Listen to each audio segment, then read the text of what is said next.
waxaan isugu imaan jirnay annagoo baaq jeedinayno annagoo yacni khayladhaan ah annagoo baroor diiq ah ayaan isu imaan jirnay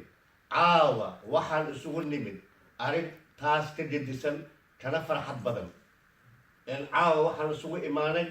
in aan taageerno ciidamada madaniga ee ilaalinta shacabka shabeellaha hoose midnimada ay midoobeen kadib baaqyadii aan caalamka u jeedinay khayladhaantii aan samaynay in ciidamadii deegaanka gobolka shabeellaha hoose yihiin maanta kuwa yacni cadcad oo caalamka uu aqoonsan yahay ogaadayna wixii aan sheegaynay inay dhab yihiin waxyaabihii aan sheegi jirnay runtii caalamka dhagaha uu ka faraystay dowladda dhexe dhagahay ka faraysatay laakiin maanta alla mahadiis waaye in jeexdin ay ka dhacdo waxyaabihii aan sheegaynay iyadoo xaqiiq ah oo evidence ah waa tan hadda ka dhacaysa mudug wixii aan sheegaynay waxyaabihii aan sheegaynay waa waxa hadda ka dhacaya mudug shalay markaan aan qalinaynay oo aan lahayn yacni niman afduuban habeenkii afka duubta maalintiina shaati maleeshiya ciidan wata ayaa shabeellaha hoose dhibaato ku haayo maalintii aan lahayn habeeno badan aan lahayn waa nala maqli waaye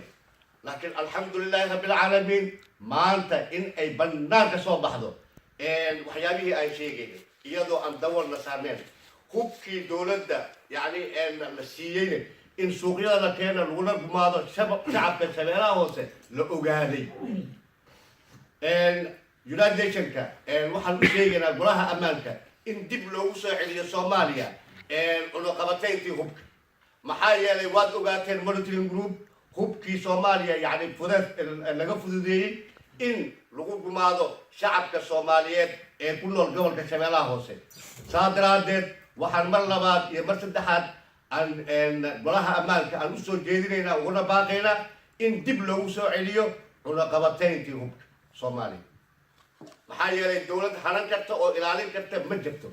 saa darteed hubkaasi waxaa lagu dhibayaa shacabka soomaaliyeed meel walba ay joogaan gaar ahaan gobolka shabeellaha hoose saa daraaddeed waa in golaha ammaanka hub uu yacni dib ugu soo celiyaa cunuqabatayntii hubka ee soomaaliya waxaan sheegaynay oo aan muddo badan u qaylinaynay oo aan lahayn niman habeenkii afka duubta maalintiina tuuta wata ayaa ummaddan dhibaysa waa nala maqli waaye laakiin hadda way caddaatay bannaankay taalaa waxaan la yaabanahay oo aan qaadan waaye nin dulaal ah oo maalin dhaweed hadlaayay oo lahaa nabad baan mataqaanaa dib u heshiisiin baan samaynayaa waxaan la yaabay oo aan rabaa inaan weydiiyo oo caalamkana aan qoraal ku weydiiyey oo aan leenahay war yaa isku haysta shabeellaha hoose shabeellaha hoose yaa isku haysta 8 degma ee gobolka shabeellaha hoose dad walaalaa degan dad ishaysta male dad isdagaalsan male yaa la heshiisiina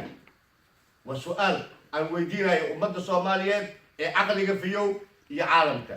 shabeellaha hoose 8diisa degmo dadkan ku noole dad isdagaalsan ma jiro yaa dib u heshiinta loo sameynaa ma nimanka habeenkii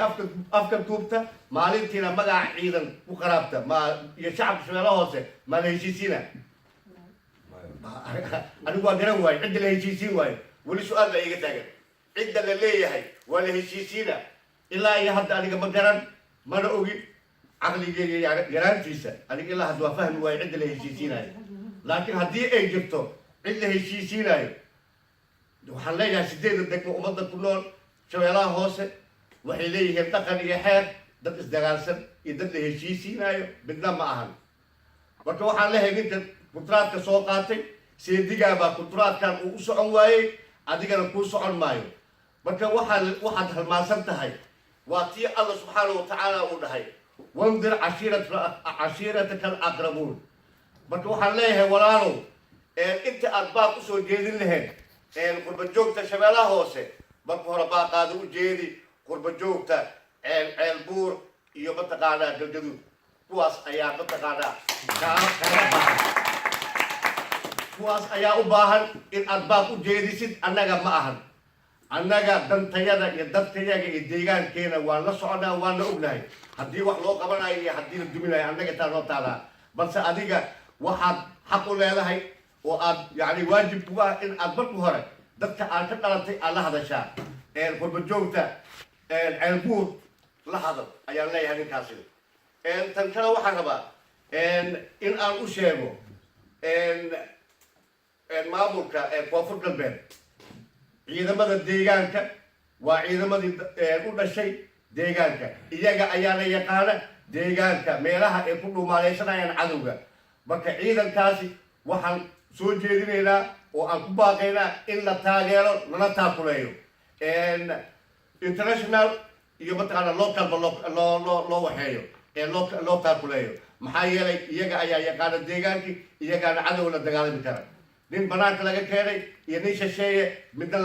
mataqaana deegaanka kama dagaalami karo saas daraaddeed waxaan mar labaad iyo mar saddexaad aan taageeraynaa oo aan taageero buuxdo taageeraynaa caawa ciidamada deegaanka ee midoobay